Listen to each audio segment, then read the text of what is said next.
Merci de prendre le rendez-vous de l'information sur ESAE TV. Mesdames, Messieurs, bonsoir. Les titres. Le parti politique Les Démocrates, le principal parti de l'opposition béninoise, a rencontré les autres formations politiques de l'opposition ce lundi 29 janvier à Cotonou. La relecture du code électoral, l'éventualité révision de la Constitution était au cœur des discussions. Plus de détails dans cette édition.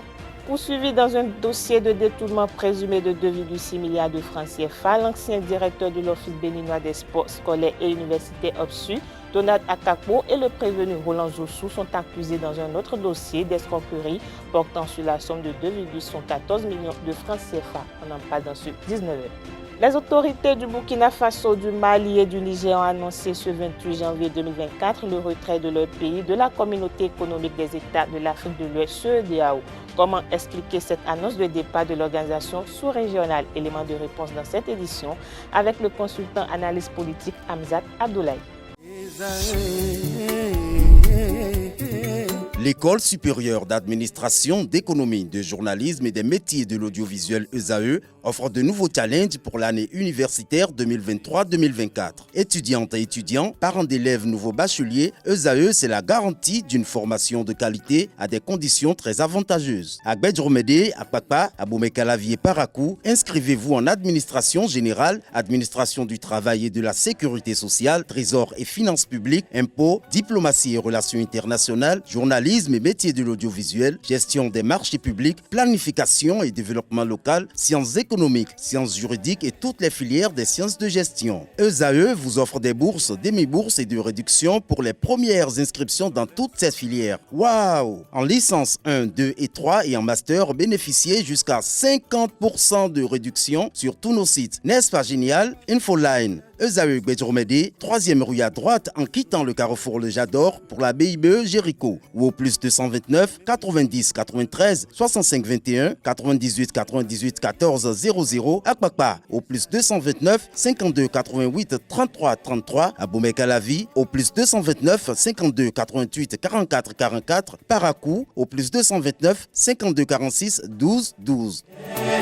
ESAE, l'excellence à un nom.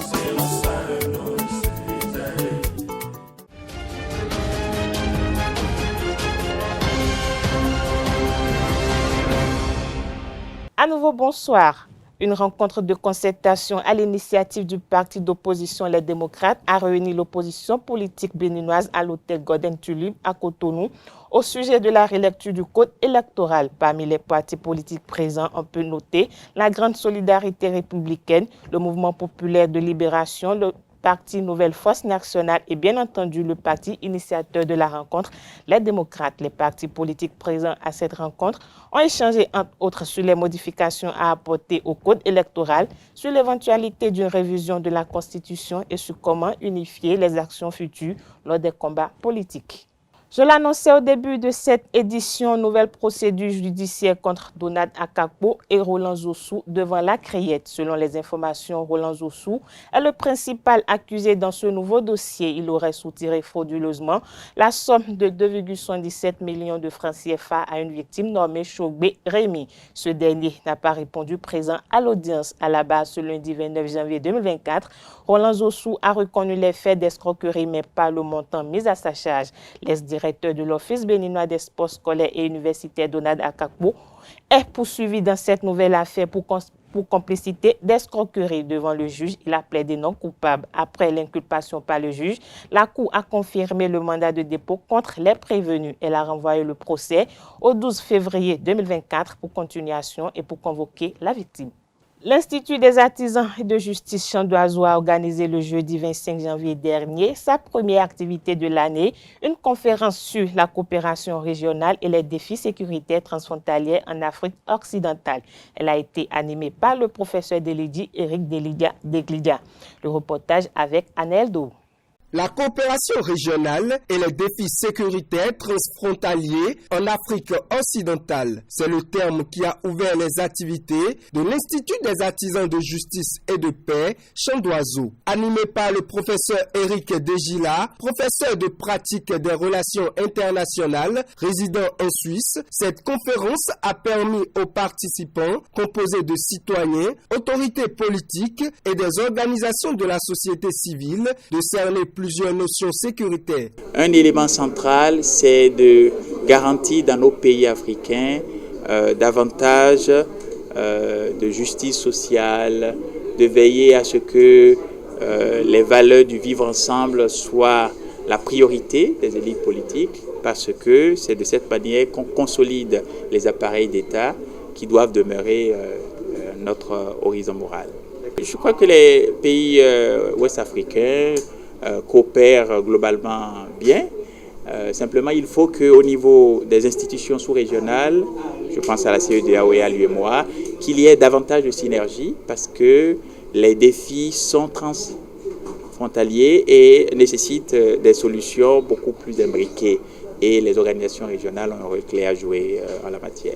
Il y a la question du terrorisme, la question de l'extrémisme violent, j'en ai parlé, la piraterie, dont on parle peu, mais aussi les autres formes de menaces hybrides, notamment les pandémies qui, vous savez, sont et vont être de plus en plus des défis majeurs.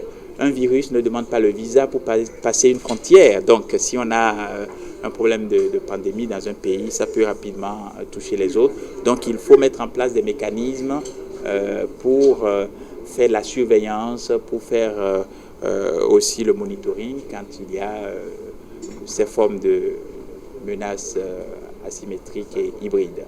Ce contenu a accroché le public riche qui ne s'est pas fait compter ses développements. Après ce premier acte enrichissant, l'Institut des artisans de justice et de paix Chant d'Oiseau se projette déjà à travers une autre thématique parallèle, toujours pour le mieux-être de la communauté. L'ancien ministre des Affaires étrangères, Ogatien Biao, qui a accepté de débattre. L'honorable Nassirou Bako Arifari, qui viendra débattre. Et l'honorable Célestin Rousseau, qui a voulu aussi débattre. Ce débat sera animé par le doyen Gérard Mégan. Le thème sera la coopération sous-régionale et les problèmes du terrorisme et d'insécurité au Bénin. L'Institut des artisans de justice et de paix Chant d'Oiseau reste fidèle à son engagement œuvré pour le développement au Bénin. Parlons politique à présent. Les dirigeants du parti politique Les Démocrates se préparent à rencontrer leurs partisans à Abomey-Calavi dans une démarche visant à dynamiser leur parti. L'ancien président de la République, Boni Yayi, envisage un échange avec les membres de sa formation politique à Akasato le 31 janvier prochain. Cette réunion ne se limitera pas à Boni Yayi, car l'ancien ministre de la Justice en exil en France, Valentin Djenonté Agossou, interviendra également virtuellement. Selon les invitations adressées aux membres, cette rencontre est présentée comme un moment de retrouvailles et de vœux de nouvel an.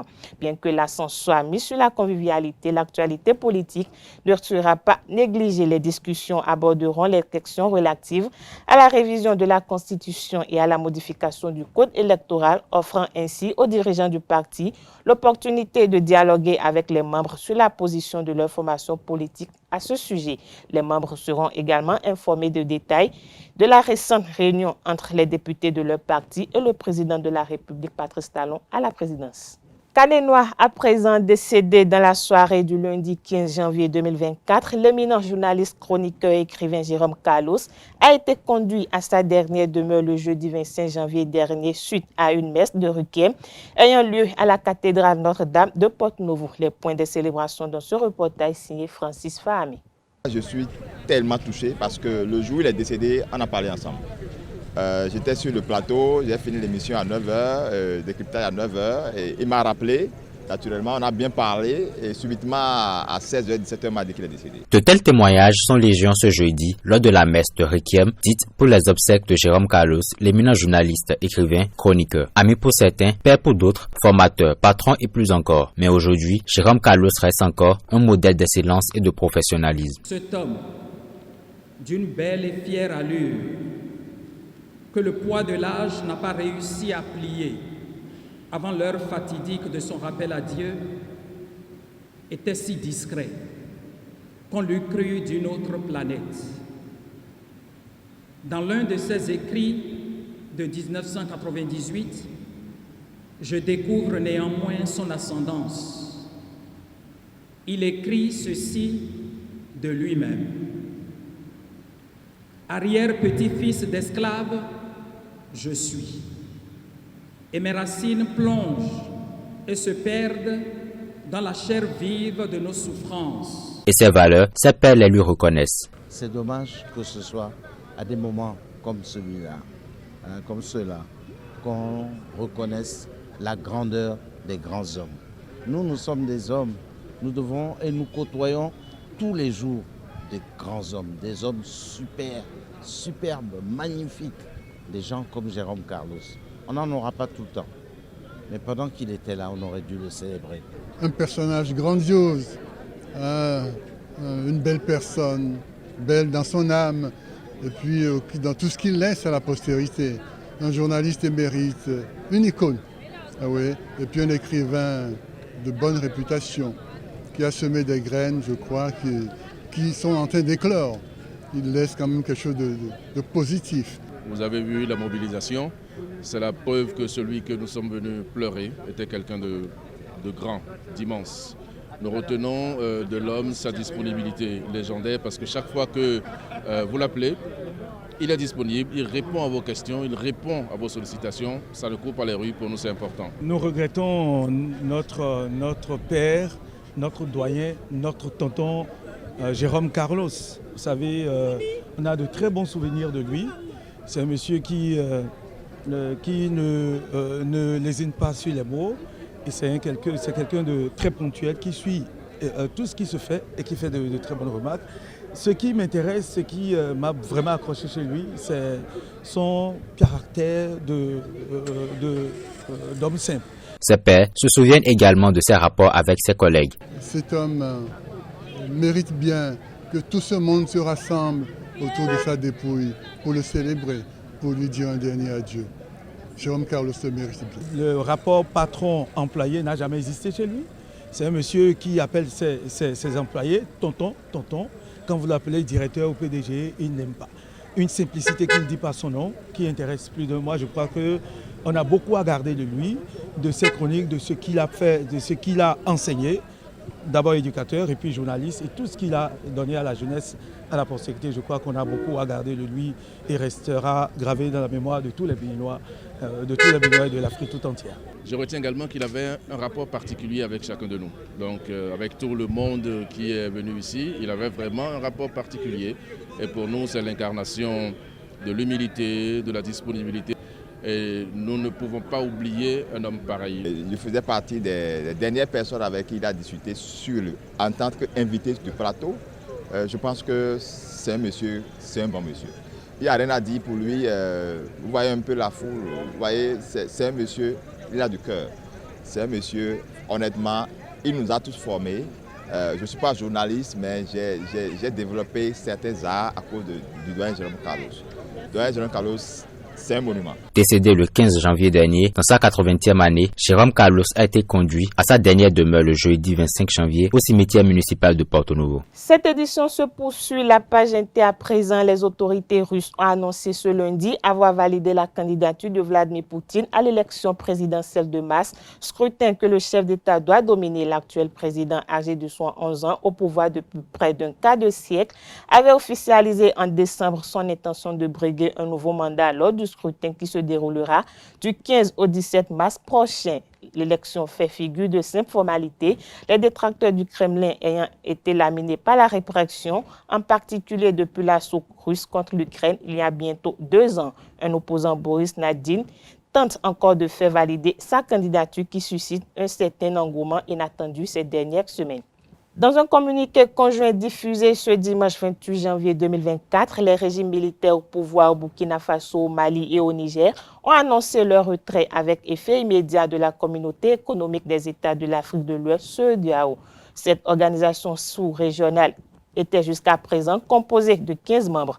Comment expliquer cette annonce de départ de l'organisation régionale? Élément de réponse avec Hamzat Abdoulaye, expert en questions et relations internationales, consultant et analyste politique. Il s'exprime au micro de Francis Fahami. La première motivation, c'est de se sentir lésé et de se sentir surtout incompris. Ça, c'est la première chose.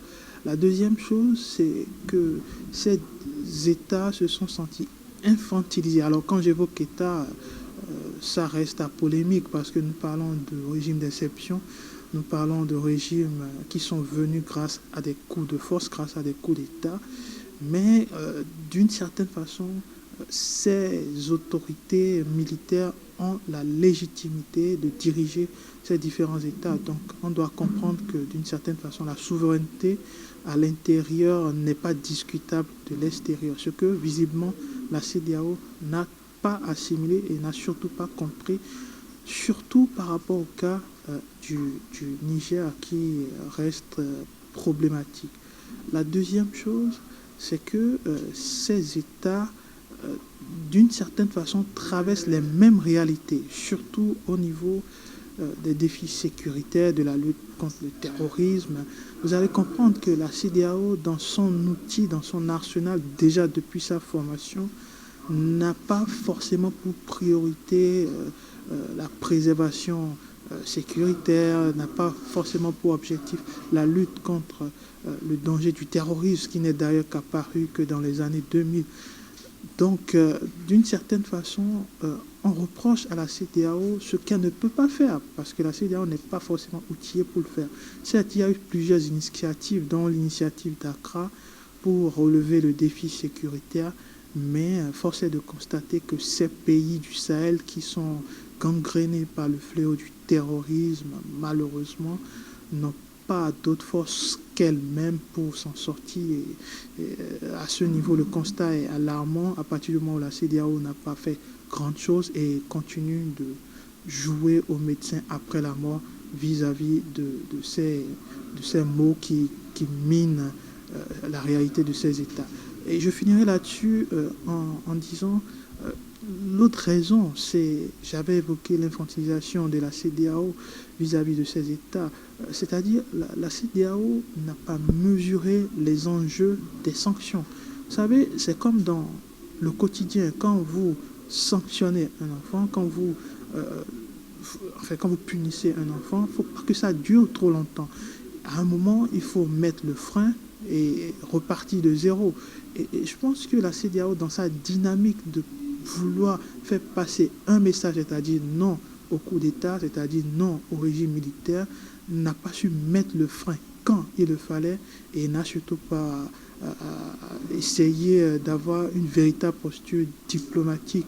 Vous allez le comprendre à travers les différentes prises de parole depuis le coup de force en juillet dernier à Niamey. Les différentes prises de position à la fois du Bénin, à la fois du Nigeria, ont été des prises de position très fortes à l'encontre du chef de cette junte, le général Tiani. Et on est même allé jusqu'à la menace d'une attaque militaire pour rétablir l'ordre démocratique, ce qui semble louable, mais ce n'est pas le rôle de la CEDEAO de faire ce genre de choses, et encore moins dans l'histoire, bien mis à part une courte parenthèse en Gambie, on n'a pas vu véritablement une force de la CEDEAO qui puisse rétablir une démocratie et encore moins qui puisse attaquer des pays membres. Et je pense que ça a fragilisé le tissu de confiance qu'il y avait entre ces États. Suivons à nouveau Hamzat Abdoulaye qui revient sur les conséquences qu'aura le retrait de ces 3 pays de l'organisation sous-régionale. Il est toujours au micro de Francis Fahami. Il faut dire que ces États traversent déjà des conséquences. Parce que quand on évoque les sanctions, c'est qu'ils traversent déjà les conséquences d'une sortie en quelque sorte, même si ce n'est pas acté sur papier. Ils traversaient déjà les conséquences. Vous aviez les frontières qui sont fermées, par exemple. Vous avez une limitation très importante des importations dans ces pays. Or, ces pays sont enclavés et dépendent d'une certaine façon des ports du Bénin ou du Nigeria, pour ne citer que ces ports. Et ces sanctions ont appauvri, je vais dire, l'équilibre économique au sein de ces États. Donc, je pense que le verre le vin, il est tiré. Et aujourd'hui, on ne peut que le constater. Les sanctions, aujourd'hui, sont consommées. Ça, c'est une certitude. Mais ces États ne perdent plus grande chose à quitter la CEDEAO. Alors le quid reste celui de la question des populations, parce qu'on a évoqué la CEDEAO comme étant une communauté qui mettait en avant et en exergue la libre circulation et des personnes et des biens. Mais avec ces mesures, je pense que ce sont justement les personnes, les populations qui vont plus en souffrir. Vous allez comprendre à travers l'histoire, au sein des États de la CEDEAO, les populations ont toujours eu des échanges interculturels, des échanges intersociaux entre elles. Et avec ces mesures, je pense qu'il va falloir redéfinir la carte de ces échanges, et ça risque d'être complexe à la fois pour les populations ressortissantes de ces trois États, mais également pour les populations ressortissantes de la CEDEAO. Alors espérons qu'il y ait un dénouement heureux, parce que je pense que c'est acté. C'est vrai que dans les tests de la CEDEAO, pour sortir de l'organisation, pour respecter certaines conditions, notamment le temps, 1 an au minimum. Aujourd'hui, on parle pour moi, c'est une décision cosmétique, certes, mais qui aura un très fort impact. C'est une décision aussi communicationnelle, dans la mesure où il n'y a pas eu de note de façon officielle. Pour l'instant, ça peut arriver, mais pour l'instant, il n'y a pas de note officielle, ce qui semble être peut-être une fenêtre ouverte. C'est très loin d'être une porte, mais ça peut être une fenêtre ouverte pour négocier. Et d'ailleurs, la posture de la CEDEAO allant dans le sens d'un apaisement, d'une négociation peut également s'entendre. Mais si négociation il y a, c'est que ces trois États sont désormais en position de force, ce qui change radicalement les choses à ce niveau.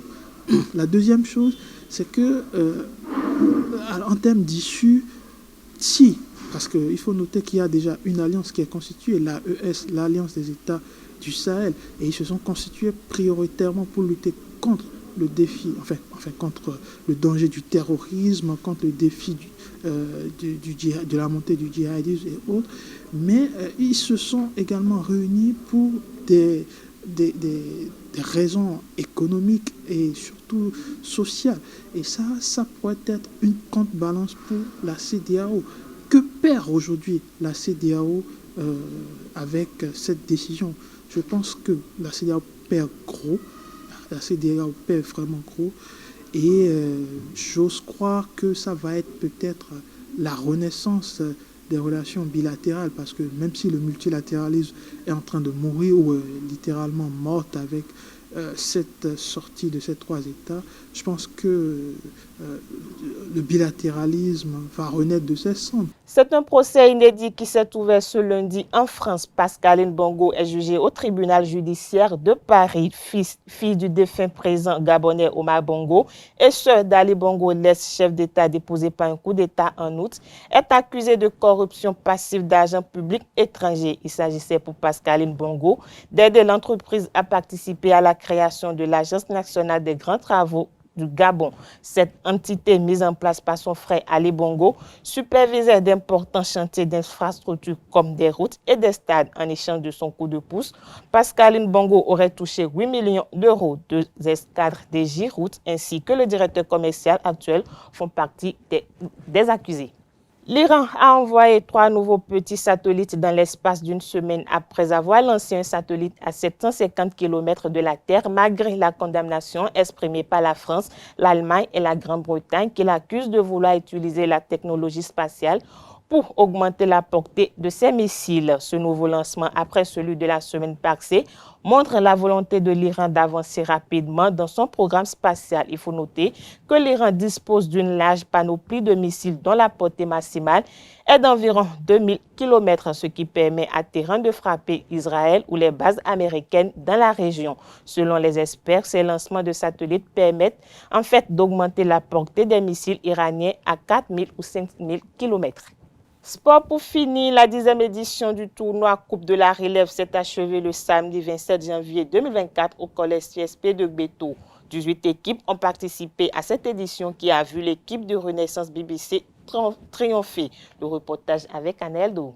Clap de fin de la 10e édition du tournoi de basketball, la Coupe de la Relève. Initié par l'organisation Bénésport pour évaluer les plus jeunes basketteurs U13 et U15, ce tournoi a permis la participation de 18 équipes qui ont compéti pendant plus de mois. Une satisfaction pour le promoteur. L'objectif de ce tournoi, d'abord, c'est de favoriser le brassage interscolaire et de donner aux enfants l'occasion de se divertir sainement et surtout pour qu'on améliore un peu leur qualité technique. Alors, vous avez vu le public qui est arrivé et en dehors de ça, durant tout le tournoi, il y a quand même une certaine amélioration au niveau des enfants, c'est une progression. En fait, ce tournoi, c'est pour évaluer le tâche que les coachs font. Nous sommes là juste pour évaluer. Et je peux le dire sans me tromper que les coachs font un bon travail au niveau de ces enfants. Au thème des hostilités du dernier jour de compétition, Renaissance Basketball Club a été sacré chez les U13. Une réussite après un travail minutieux. On s'est préparé, on connaît les forces de l'adversaire, on s'est préparé à limiter un peu parce que c'est impossible de les stopper complètement. Donc cela a été une force, le fait de les connaître et l'agressivité dans le jeu, surtout en défense. Et on les avait déjà affrontés plusieurs fois. Aujourd'hui, ça n'a pas été facile. Ça s'est décanté dans les derniers instants. Et franchement, je dis félicitations à cette merveilleuse équipe. Je dis félicitations à mes joueurs qui ont tenu jusqu'à la fin du match. Les adversaires nous ont donné une bonne bataille.